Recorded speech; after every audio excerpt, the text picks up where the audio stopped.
Wow, it's amazing how time flies. Today marks the second anniversary of President Mnangagwa swearing in after the 2018 election. Our attempt to highlight some of the government's achievements so far in just 2 minutes. I've watched similar challenges elsewhere, and who knows, perhaps I could beat the clock.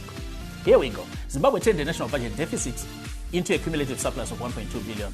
The benefits of such a surplus are enjoyed as subsidies to the general citizenry.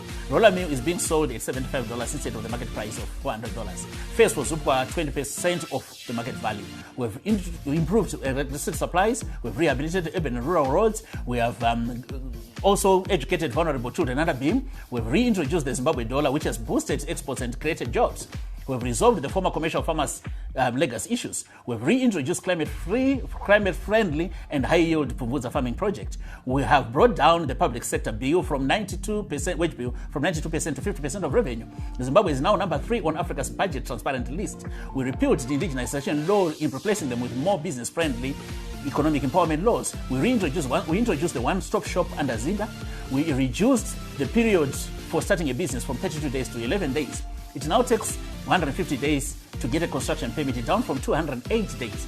The property registration period has been cut down from 36 days to 14 days. And thanks to these reforms, Zimbabwe is on Africa's top 5 doing business reformer list. Now new players are in the broadcasting industry. We've repealed IPA, we've repealed POSA.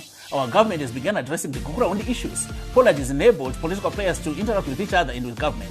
We've empowered communities to develop under devolution policy. We've established innovation hubs at universities. Beitbridge Porter Post has been expanded and modernized. Harare Beitbridge Highway is being dualized. We've overseen the construction of the new parliamentary building. The once treacherous Makuti Road is under construction. We have constructed critical dams such as Gwaishangani and Maruanyati. We've opened the new coal mines and facilitated the development of Acacia mines. Okay.